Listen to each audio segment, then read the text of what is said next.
காது கேட்கலையா? நீ காசு கொடுக்கறதுக்காக மட்டும்தான் உன் கூட டேட்டுக்கு வந்தேன். காசை மட்டும் தரேன்னு சொல்லு. நீ எங்க கூப்பிட்டாலும் நான் வரேன்.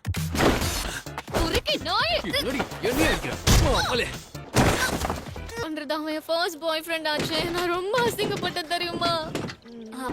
அவன் பார்க்க கென் டக்காக்குரா மாதிரியே இருந்தான். அசிங்கமா கேப்பேன். இவளுக்கு பைத்தியம் பிடிச்சிருக்கு. அவன மாதிரி ஒருத்தன் இந்த உலகத்திலே இல்லையாமா. கரெக்ட்டா போடுறா. என்னடா பாக்குற? ஹாய்டா தம்பி. ஆமா, நீ என்ன படிக்கிற? அது இதுக்கு நான் அடிக்காம என்ன பண்ணுவாங்க? என்ன சுத்தி எல்லாரும் முட்டாளுங்களாவே இருக்காங்களே. வர கோவத்துக்கு யாராவது மாட்டினாங்கன்னா மண்டையை உடைச்சிருவேன். மிஸ் மார்க்கனே எனக்கு தெரியும். எது? உங்க மனசுல என்ன இருக்குன்னு எனக்கு தெரியும். Unidentified aerial phenomena. சரி, இப்ப அதுக்கு என்ன பண்ணோன்ற? ஏன் நல்ல விஷயம். எது? நீ என்ன ரொம்ப கடுப்பேத்துற. நான் இப்ப இதெல்லாம் உன்கிட்ட கேட்டேனா எனக்கு மூளை குழம்பிடுச்சு. அதான் உனக்கு ஃப்ரெண்ட்ஸ்னு சொல்லிக்க யாரும் இல்ல. நான் கொஞ்சம் ஓவரா போயிட்டனோ? இந்தா. பேரு உண்மையிலேயே உனக்கு இல்லவே இல்லையா? நான் சாப்பிடலனாலும் மூஞ்சி சுருங்கிதான் போகும். ஆனா ஒருத்தனை பிடிப்பான்னு பார்த்தா இப்படி வெத்தான ஒருத்தனை பிடிச்சிருக்கான். அதானே இது ஒன்றும் அவ்வளவு பயங்கரமா இல்லையே.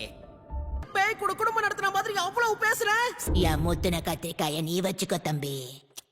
உன்னோட எலி குஞ்ச நான் எடுத்துக்கவா? பிடிச்ச பேய் பாட்டி.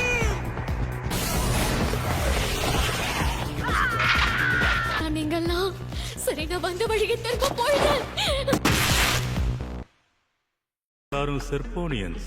நாங்க செர்போராங்கிற கிரகத்துல இருந்து வந்திருக்கோம். நீங்கெல்லாம் என்சா இருக்கலாம்னு சொல்லிட்டு இப்படிதான் பொண்ணுங்களை அம்மனமாக்கி வேடிக்கை பார்த்துட்டு இருப்பீங்களா? நீங்க நட்டுக்கிட்டு இருக்கிறத நறுக்குன்னு உள்ள நுழைச்சா சும்மா நச்சுன்னு இருக்கும். உங்களுக்கும் மரியாதையா என்ன விட்டுரு.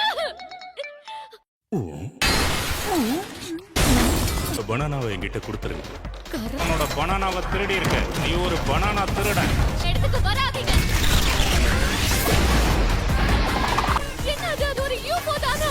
மரியாதையா சொல்லு. அந்த குட்டி குஞ்ச நான் என்னோட கட்டுப்பாட்டுல வச்சிருக்கேன். சொல்லிட்டு காஞ்சி கிளவி என்னோட வெள்ளரி பிஞ்ச கொடுத்துறேன். உங்களை இப்படி அரகுறையா பார்த்து என்னால பேச முடியல. புட்டி, முதல்ல உன் பேர் என்ன? கென் டக்காக்குரா.